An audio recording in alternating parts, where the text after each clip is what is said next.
नमस्कार दोस्तों, पिछले कुछ हफ्तों में एक नए बाबा ने एंट्री मारी है मार्केट में। हाल ही में ट्रेंड सा आ गया है कि निकम्मे लोग बाबा बनने शुरू हो गए। देहात में एक आपका पैर है और भौतिक हाथ दोनों ही जरूरी हुए ना। ये हाथ भौतिक और ये पैर जो है ये आध्यात्मिक है। आध्यात्मिक ज्ञान का आपका पैर, ये हाथ जो है ये भौतिक है। पैर इन फर्जी बाबाओं के पास कोई लाइफ एडवाइस नहीं है लोगों को देने को। ये बस बेवकूफ बनाना जानते हैं अपना धंधा चलाने के लिए। कहीं ऐसा ना हो कि आने वाले सालों में हमें देखने को मिले कि 15-16 साल के लड़के भी स्कूल से ड्रॉप आउट करके बाबा बनने की सोच रहे हो। और अब यह होना स्टार्ट भी हो चुका है। हाल ही में धर्म के आड़ में वायरल हुए अभिनव अरोड़ा, जो कि एक छोटा सा बच्चा है, सोशल मीडिया में लोगों को धर्म का ज्ञान बांटता फिर रहा है, वो भी रटा रटाया ज्ञान, जैसे कि इसको किसी ने स्क्रिप्ट दे रखी हो। लेकिन जैसे ही इसके सिलेबस से यानी स्क्रिप्ट से बाहर सवाल आता है, इसकी हालत खराब हो जाती है। और ऐसे ही एक इंटरव्यू के दौरान एबीपी न्यूज के एंकर ने इसके आउट ऑफ सिलेबस से सवाल पूछ लिया, तो देखिए क्या हालत हुई इस बच्चे की। पिक्चर चालू करो बे। अभिनव जी, बहुत बहुत स्वागत आपका एबीपी न्यूज में। कैसे हैं आप? सब राधा रानी कृपा। तो आप ये दावा करते हैं कि आप भगवान कृष्ण के साथ पढ़ते हैं। जगत गुरु ने इस पर कहा कि आप मूर्ख हैं। क्या आप सच में भगवान कृष्ण के साथ पढ़ते हैं? ये कैसे संभव है? आप बोल। जी हाँ, मैं श्री कृष्ण जी को अपने छोटे भाई के रूप में बचता हूँ। उनके साथ बातें करना, खेलना मुझे बहुत अच्छा लगता है। ये कैसे संभव है? आप कैसे उनके साथ पढ़ते हैं, कैसे उनके साथ खेलते हैं, क्या सिखाते हैं? अरे कोई ठाकुर जी को अपना दादा मानता है, कोई ठाकुर जी को अपना छोटा भाई मानता है, कोई ठाकुर जी को अपना बड़ा भाई मानता है। वैसे ही मैं ठाकुर जी को अपने छोटे भाई के रूप में बचता हूँ। तो सिर्फ आप ही के साथ पढ़ते हैं, बाकी बच्चों के साथ भी पढ़ते हैं? अरे वो तो हर किसी के साथ खेलते हैं, हर किसी से बात करते हैं, जो भी उनके साथ मन लगा के प्रेम से बात करता है। ठाकुर जी उन सबसे बात करते हैं। आपसे क्या बात करते हैं? क्या कहते हैं आपसे? ये फंस गया सीएम। हर तरह की बात करते हैं। मेरे छोटे भाई हैं वो। कुछ तो बोलते होंगे ना, जैसे क्या बोलते हैं आपसे? छोटे भाई हैं तो क्या कहते हैं आपसे? हर तरह की बात करते हैं। जब मैं शास्त्र पढ़ता हूँ वो भी मेरे साथ सुनने के लिए बैठ जाते हैं। ये क्या बात करता है यार? अच्छा, जब आप शास्त्र पढ़ते हैं, कौन सा शास्त्र? जी, मैं भागवत जी का पाठ करता हूँ। अच्छा, वैसे आपने अभिनव जी कहाँ तक पढ़ाई की है? किस स्कूल में आप पढ़ते हैं? थोड़ा इस बारे में भी दर्शक जानना चाहते हैं। मैं दिल्ली के स्कूल में पढ़ता हूँ, लेकिन अभी ऐसी स्थिति आ गई है कि इन ट्रोलर्स की वजह से मैं स्कूल नहीं जा पा रहा हूँ। अच्छा, आप हम लोगों को भी सुनाएंगे जरा, क्या पढ़ते हैं आप? आपने कहा कि मैं छोटे भाई के तौर पर भगवान आपके साथ पढ़ते हैं, उनको बहुत सारी बातें आप बताते हैं। क्या बताते हैं? कौन सा शास्त्र पढ़ते हैं? थोड़ा हमारे दर्शकों को भी तो बताइए। अभी मजा आएगा ना भिड़ो। जी, मैं भागवत जी पढ़ता हूँ। मैं आपको भागवत जी के कुछ श्लोक सुनाता हूँ। सच्चिदानंद रूपाय विशोत्पत्त्यादि हेतवे तापत्रय विनाशाय श्री कृष्णाय वयं नमः। वंशी विभूषित कालानि नवनीरदाभा पीताम्बराधर बिंबफला धरुषा पूर्णेन्दु सुंदर मुखा दलबिंब नेत्रात् कृष्णात् परं किमपि तत्त्वमहं न जाने। वंशी विभूषित कालानि नवनीरदाभा पीताम्बराधर बिंबफला धरुषा पूर्णेन्दु सुंदर मुखा दलबिंब नेत्रात् कृष्णात् परं किमपि तत्त्वमहं न जाने। जय जय श्री राधा रमण, जय जय नवल किशोर, जय गोपी चित चोर प्रभु, जय जय माखन चोर। और कहते हैं आपकी भगवान कृष्ण से भी आपकी मुलाकात हुई है, आपके छोटे भाई हैं, आप लोग स्कूल में मिलते हैं, ये सत्य है? श्री कृष्ण जी को मैं अपने छोटे भाई के रूप में भजता हूँ। ठीक है, मुलाकात होती है आपकी उनसे? हाँ, मैं दर्शन करता हूँ, कान्हा जी के दर्शन करता हूँ मैं। कहाँ मिलते हैं आपसे? अरे मेरे छोटे भाई हैं। कुछ भी? ये ठीक है, छोटे भाई हैं, कई लोग गुरु मानते हैं, कई लोग पिता समान भी मानते हैं, कई लोग पूछते हैं, लेकिन मिलते कहाँ? पे ये भी दावा करते हैं ना कि आपकी मुलाकात होती है उनसे। हमारे घर पर राधिका गोविंद जी हैं। आपने कहा था कि आपकी उनसे एक स्कूल में मुलाकात होती है, क्या मुलाकात होती है? नहीं। तो आपने ये दावा क्यों किया था कि भगवान कृष्ण से आप मिलते हैं? ऐसा कभी नहीं कहा। ऐसे वीडियोस तो हैं कि आपने कहा था कि भगवान कृष्ण के साथ आप खेलते हैं, मिलते हैं? हाँ, मैं श्री कृष्ण जी मेरे साथ खेलते हैं, मेरे साथ बातें करते हैं, मेरे साथ मस्ती करते हैं। जब मैं शास्त्र पढ़ता हूँ वो भी मेरे साथ सुनने के लिए बैठ जाते हैं। बताता हूँ, पहले ये देखो। राधा रानी के भगवान कृष्ण के भक्त ने 3 छोटे छोटे सवाल में पूछता हूँ, देखता हूँ कि आपको इसका जवाब पता है कि नहीं। भगवान कृष्ण के पास जो सुदर्शन चक्र था वो उन्हें किसने दिया था? भगवान श्री कृष्ण के पास जो सुदर्शन चक्र था वो उन्हें दिया था। क्या क्या कहना क्या चाह रहे हैं भाई आप? किसने? कहां से मिला था? ऐसा शिव महापुराण में भी लिखा है, विष्णु को दे दिया सुदर्शन, लक्ष्मी सी सुंदर नारी। ऐसा शिव महापुराण में वर्णन आता है कि विष्णु को दे दिया चक्र सुदर्शन। भाई यहाँ पे क्या हो रहा है?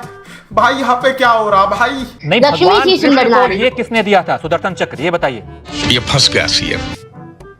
शिव जी ने। शिव जी ने? शिव जी ने या परशुराम जी ने? मैं शिव महापुराण के अनुसार बता रहा हूँ। अच्छा। भगवान कृष्ण का जो नाम कृष्ण है वो उसका अर्थ क्या है? कृष्ण का मतलब क्या होता है? और कृष्ण नाम का बहुत सुंदर अर्थ है। जी, कष्ट हरने वाला। किस भाषा का शब्द है ये कृष्ण? कष्ट हरने वाला कृष्ण नाम का अर्थ है। भगवान कृष्ण का पूरा नाम क्या है? भगवान श्री कृष्ण का नाम कृष्ण है। झूठ बोल रहा है, ये बकवास कर रहा है। यही नहीं, अभी और सुनिए। वासुदेव यादव किसका नाम है? हाँ जी, वासुदेव उनके पिताजी। सोशल मीडिया पर आपको लेकर कई वीडियो इन दिनों वायरल हैं। उसमें कई तरह की बातें कही जा रही हैं। एक वीडियो में हम लोगों ने देखा कि कोई आपसे पूछ रहा है कि किस क्लास में आप पढ़ाई करते हो, तो आपने उस पर कुछ जवाब नहीं दिया, आप चुप हो गए। क्या इस तरीके के वाकये आपके साथ हो रहे हैं? लोग इस तरह से आपसे बातचीत करते हैं? मुझे आपकी आवाज क्लियर नहीं आई, आप एक बार रिपीट कीजिए। मैं ये कह रहा हूं कि सोशल मीडिया पर इन दिनों आपसे जुड़े हुए कई वीडियो वायरल हैं, बहुत ज्यादा चर्चा में है, सुर्खियों में है। उनमें से एक वीडियो मैंने ऐसा देखा जिसमें आपके बगल से गुजरता हुआ कोई शख्स आपसे कह रहा है कि किस क्लास में आप पढ़ाई करते हो, पढ़ने के लिए स्कूल क्यों नहीं जाते हो, ये सब काम आप क्यों कर रहे हो? वो वीडियो वृंदावन होली के टाइम का है और तब मुझे कोई बोल के निकल गया कि आप स्कूल नहीं गए, और आपको सच बताओ, आप मानेंगे नहीं, मैंने वो सुना भी नहीं था। भाई साहब कुछ ज्यादा नहीं हो गया ये? मतलब कुछ भी। तो ये जो आप अभी काम कर रहे हैं, शास्त्र पढ़ने की बात आप कहते हैं, या फिर आपने कहा कि मैं शास्त्र दूसरों को भी सुनाता हूं, भगवान कृष्ण को ही सुनाने की बात आप कह रहे हैं, उनके बाल स्वरूप को, तो उससे क्या आपकी पढ़ाई लिखाई में बाधा उत्पन्न नहीं होती है? क्या आपको नहीं लगता कि आपको अभी और ज्यादा पढ़ाई करनी चाहिए और ज्यादा ज्ञान अर्जित करना चाहिए, उसके बाद लोगों का आप मार्गदर्शन करें?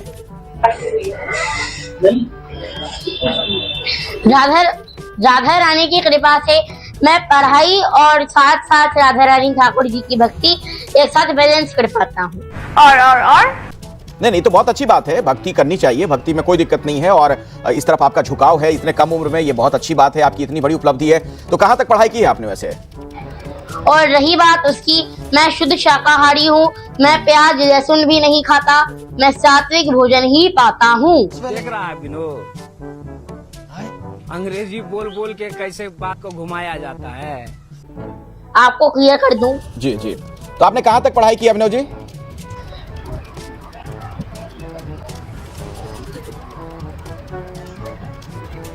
लेकिन ये साला कर क्या रहा है यहाँ पे? मेरी आवाज आ रही है अभिनव जी? आज देश का मुद्दा बनाया जा रहा है कि स्वामी रामभद्राचार्य जी ने अभिनव अरोड़ा को मंच से उतार दिया।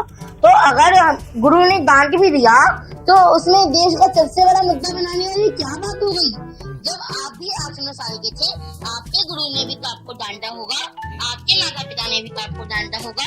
मुझे आपकी आवाज क्लियर नहीं आ रही है? बाजी बदल लिया साला। नहीं, आप बहुत अच्छी बात कह रहे हैं कि गुरु ने अगर किसी को डांट भी दिया तो चलिए कोई बात नहीं। तो आपको क्या लगता है कि आपके खिलाफ कोई साजिश रच रहा है, कोई षड्यंत्र है ये? आवाज क्लियर नहीं है किसी भी तरह से। अभी मेरी आवाज आपको मिल रही है अभिनव जी? क्या आप मुझे सुन पा रहे हैं? क्या मेरी आवाज आप तक आ रही है? मेरे पास आवाज नहीं आ रही। अच्छा, बिल्कुल नहीं आ रही आवाज, आप मुझे नहीं सुन पा रहे हैं? हाँ, ये कर लो पहले। क्या लगता है आपको कि आपके खिलाफ कुछ लोग षड्यंत्र रच रहे हैं, कोई साजिश रची जा रही है? और कौन है वो, अगर है ऐसा तो? देखिए, हम आज कोर्ट आए हैं, हम चाहते तो नहीं थे कि कोर्ट आना, लेकिन मैं आपको एक उदाहरण से समझाता हूँ। हमें कोर्ट आना पड़ा। राम जी चाहते नहीं थे खरदूषण का वध करना, लेकिन खरदूषण ने इतना आतंक मचा दिया था कि राम जी को न्याय के लिए आगे बढ़ना ही पड़ा। लेकिन एक सेकंड, कि राम जी को न्याय के लिए आगे बढ़ना ही पड़ा। राम जी को न्याय के लिए आगे बढ़ना ही पड़ा। समझ रहे हो? समझ रहे हो आप? समझ रहे हो ना? वैसे ही मेरा उद्देश्य नहीं था कि इन यूट्यूबर्स के अगेंस्ट कोर्ट आना, लेकिन इन यूट्यूबर्स ने आतंक मचा दिया था, तो हमें इन यूट्यूबर्स पे केस करने के लिए कोर्ट आना ही पड़ा। अच्छा, यूट्यूबर्स पर केस करना चाह रहे हैं आप, उनके खिलाफ कार्रवाई चाह रहे हैं आप, लीगल एक्शन लेना चाह रहे हैं?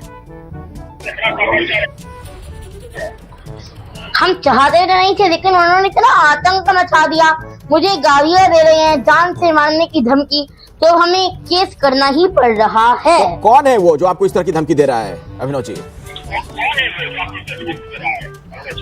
यूट्यूबर्स। मैं जानता हूँ आपको कितनी दिक्कतें आई हैं। नहीं तो कोई खास यूट्यूबर्स हैं या मतलब सभी के खिलाफ आप बोल रहे हैं, जो लोग यूट्यूब पे चीजें डाल रहे हैं आपके खिलाफ? ईयरफोन ही लगा दीजिए। अभी आप मुझे सुन पा रहे हैं? मेरी आवाज आ रही है अभिनव जी? हाँ जी। मैं ये पूछ रहा हूँ कि कुछ खास नाम है, हाँ जी, कुछ मैम, ऐसे सुन पा रहा यूट्यूबर्स हैं जो आपको परेशान कर रहे हैं, या इन जनरल आप कोर्ट में गए हैं ताकि आपके खिलाफ जो रील वगैरह वायरल किए जा रहे हैं वो रुक जाए? यूट्यूबर्स है जिनके हमें केस करना पड़ रहा है। जिनको? कौन है यूट्यूबर्स? वही तो मैं पूछ रहा हूँ आपसे। ऐसे कई यूट्यूबर्स हैं। अच्छा, कई सारे हैं। देखिए यूट्यूबर्स हैं वो 7 लोग हैं।